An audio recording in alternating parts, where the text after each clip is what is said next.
Salam. Bugün sizinlə birlikdə Cəfər Cabbarlının Oqtay Eloğlu faciəsinin dərinliklərinə enirik. Məqsədimiz nədir? Sadəcə hadisələri danışmaq yox, əsərin ürəyini anlamaq, əsas münaqişələri, obrazların o mürəkkəbliyini, o dövrün kəskin fikirlərini, necə deyim, sanki bir arxeoloq kimi hər sözün, hər hərəkətin altındakı qatları açacağıq. Hazırsınızsa başlayaq. Salam. Bu təkcə teatr hekayəsi deyil. Biz burada sənət fədakarlığı ilə şəxsi faciənin toqquşmasını görürük.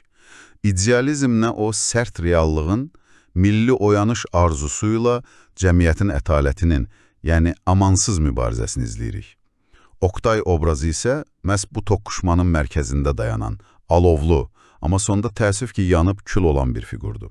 Elə ilk pərdədən bu alovu, bu gərginliyi hiss edirik, hə? Tamaşa başlamalıdır, amma səhnə arxası. Tam bir qarışıqlıq. Aktyorlar yoxdur, rejissor içkili, pul problemi və bütün bu yükün altında Oqtay, necə deyim, çırpınır.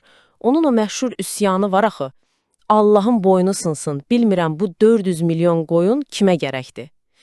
Bu sadəcə bir anlıq əsəb deyil, elə deyilmi? Yox, qətiyyən. Bu daha dərin bir şeydir. Onun ətrafındakı laqeydliyə, məsuliyyətsizliyə qarşı dərin bir üsyanıdır. Tamamilə bu təkcə həmkarlarına qarşı deyil, sanki bütöv bir cəmiyyətin o ətalətinə qarşı bir fəryaddır.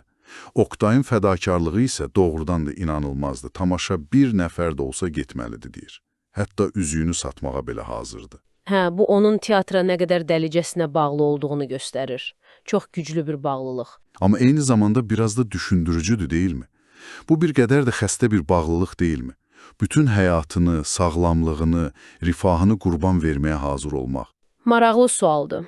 Bu qəhrəmanlıqdır, yoxsa özünü məhvə aparan bir yolun başlanğıcı? Bax, bu sual Səməd bəylə olan diyaloqunda daha da kəskinləşir. Səməd ona sanki sağlam düşüncənin səsini təqdim edir. Bəli. Deyir ki, teatrı burax, stabil işə keç, ailənə bax, xəstə bacın var, anan əziyyət çəkir, nişanlın səni atıb. Çox praqmatik, çox həyati arqumentlərdir. Elədir. Səməd burada həyatın reallığını təmsil edir. Onun arqumentləri əslində çox məntiqlidir. Xalq və mən. Bu iki söz bir yerə sıxışdırılmaz. O, Oqtayın idealizmini anlamır. Bəlkə də heç anlamaq da istəmir.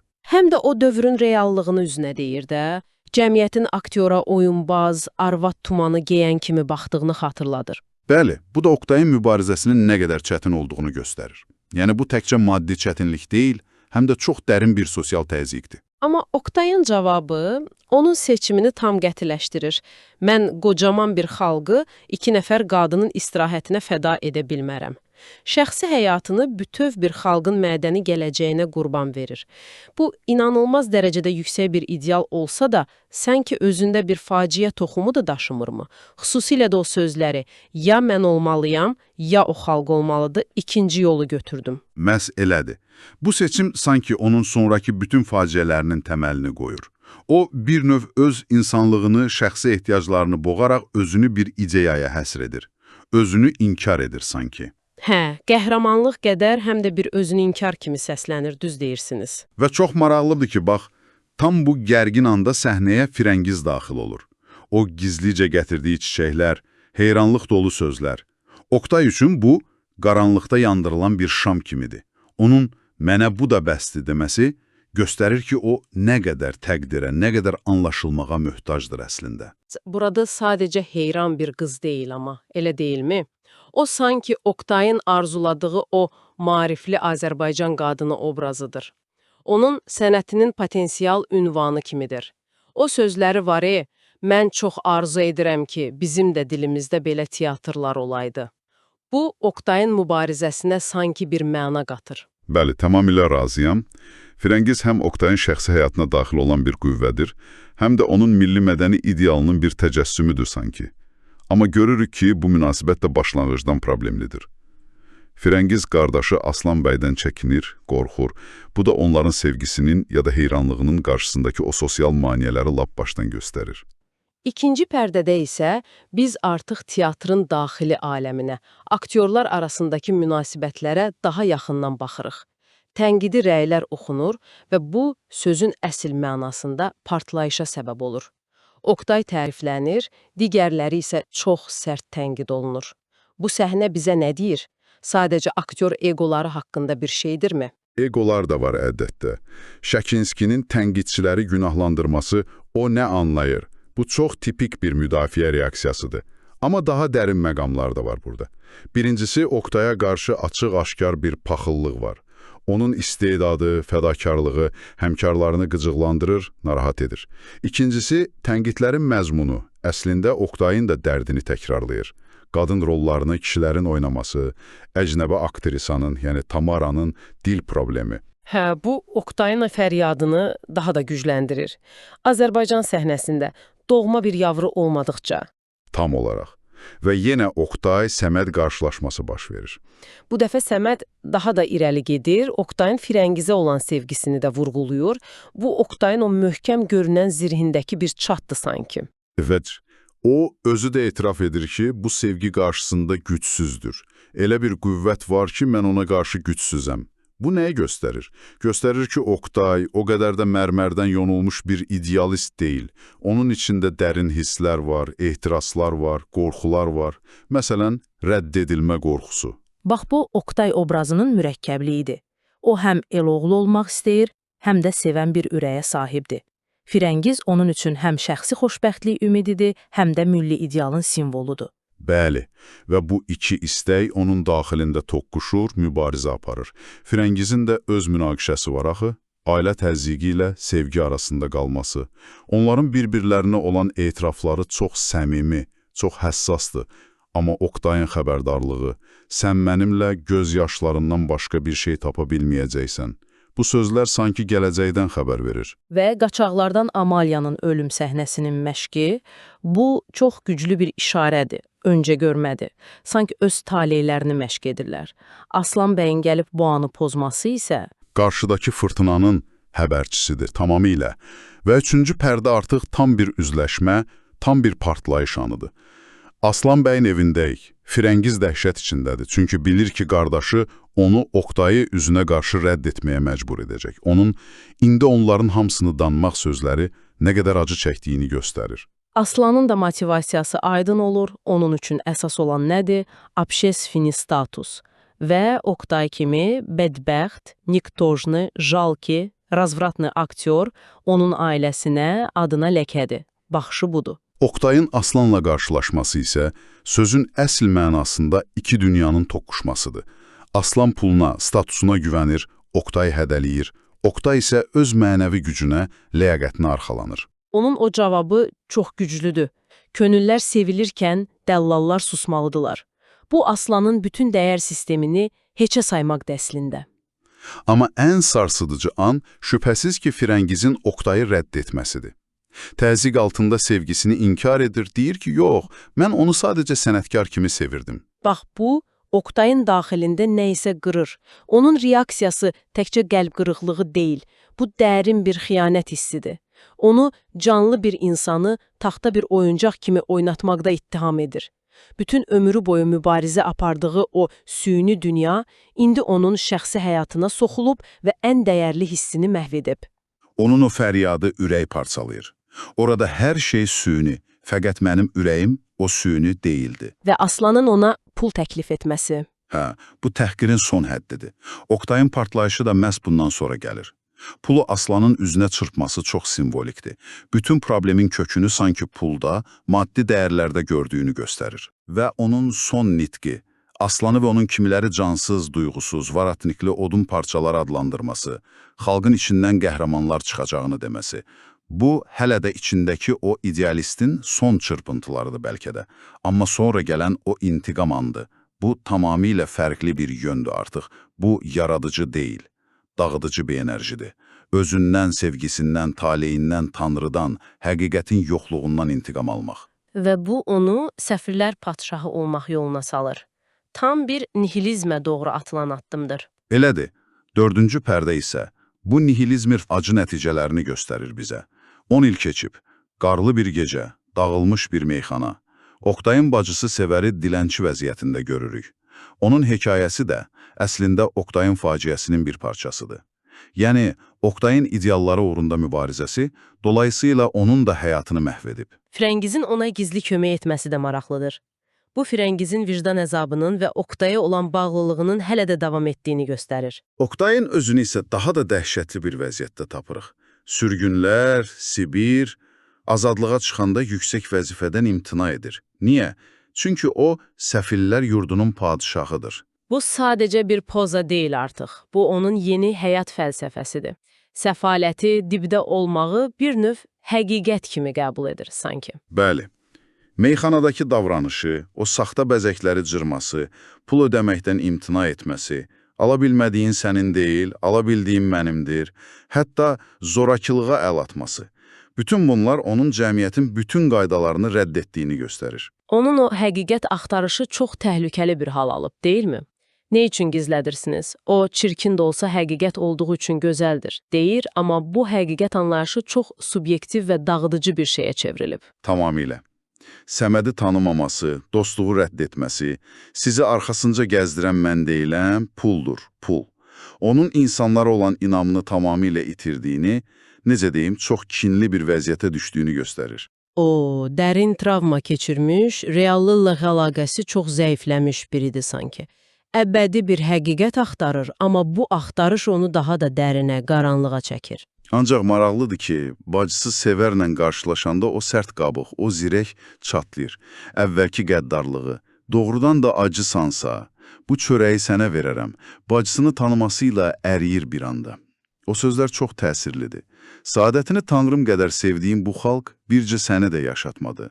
Burada həm dərin bir məhəbbət var, həm də böyük bir məyusluq, küskünlük. Və bu məqam Xaspolad üçün əla bir fürsət olur. O, Oktayın zəif döqtəsini, yəni bacısını tapır və Severin xatirinə Oktayı səhnəyə qayıtmağa razı salır. Bu, Oktayın qayıdışıdır. Amma hansı Oktayın? Köhnə idealist Oktayın, yoxsa artıq səfillər padşahı olmuş Oktayın? Bax, bu çox mühüm bir sualdır. Bu, qayıdış onun xilası ola bilərdi bəlkə də. Amma 5-ci pərdədə görürük ki, yox, köhnə problemlər, o köhnə paxıllıqlar hələ də davam edir. Şəkinskinin Danyar bəydən pul alıb, Tamara ilə birlikdə Oktayın tamaşasını pozmaq planı. Bu, teatr aləminin iç üzünü, o intriqaları bir daha açıq şəkildə göstərir. Və yenə o ironiya. Oktay Tamaranın üzünə Avropa gündoğuşu anlamır, bizə əsil Azərbaycan aktrisası lazımdır deyərkən, Tamara arxasında ona qarşı plan qurur. Dəhşətdir. Oktayın ayıq baxa bilmirəm deyib içki istəməsi də onun artıq nə qədər həssas, nə qədər tükənmiş olduğunu göstərir. Bu arada Firəngizi də zalda görürük. Onun monoloğu, bunların hamısına bais mənəm, mən. Onun 13 il ərzində çəkdiyi əzabı və o dəyişməyən sevgisini, günahkarlıq hissini göstərir. Zaman yaraları sağaltmayıb, əksinə dərinləşdirib. Və plan işə düşür. Tamara oynamaqdan imtina edir, hətta Oktayı təhqir edir. Hər yetən səfil bir sərxoşla səhnəyə çıxmıram. Oktay yenə alçalır, yenə fəryad edir. Səndə sənətkar bir qadın yox, varsansa yarat. Və bu dəfə yaradılır. Firəngiz bütün cəsarətini toplayıb səhnəyə atılır. Mən bu rolu oynayaram. Bu çox güclü bir səhnədir. Bəli, bu Firəngizin inanılmaz bir transformasiyasıdır. O artıq qurban deyil, aktiv bir fiqura çevrilir. Öz taleyini özü idarə etməyə qərar verir. Artıq öz taleyimi özüm idarə edə bilərəm. Və ən maraqlısı nədir? O, Oktayın illərdir arzuladığı şeyi gerçəkləşdirir. İlk Azərbaycan aktrisası kimi səhnəyə çıxır. Bu sanki Oktayın idealının təntənəsi kimi görünə bilər ilk baxışda. Aha. Amma əslində bu təntənə faciənin qapısını açır. 6-cı pərdə. Səhnədə qaçaqlar.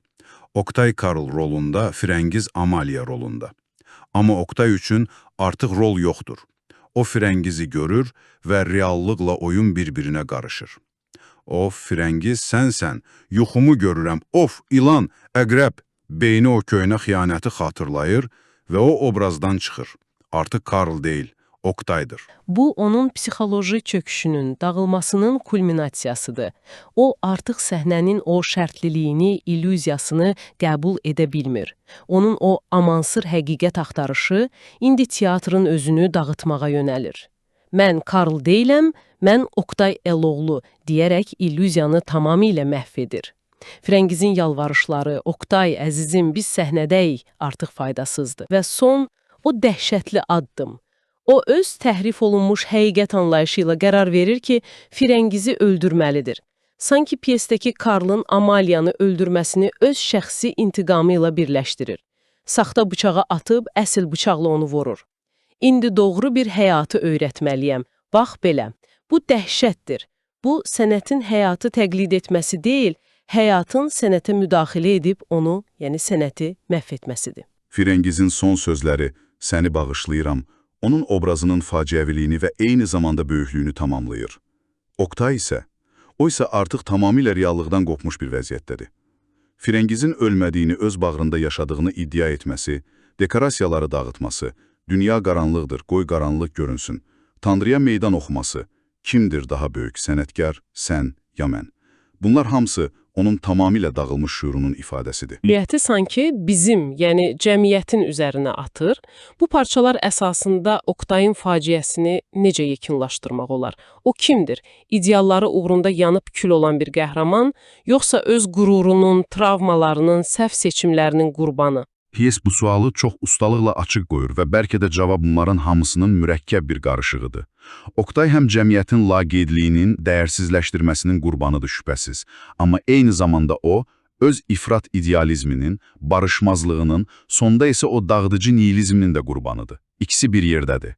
Firəngiz də çox mürəkkəb obrazdır. Həm Oqtayın ilham pərisi, həm faciəsinin bir növ səbəbkarı, həm də sonda onun idealını, ilk Azərbaycan aktrisası idealını gerçəkləşdirən fiqurdur. Belədir.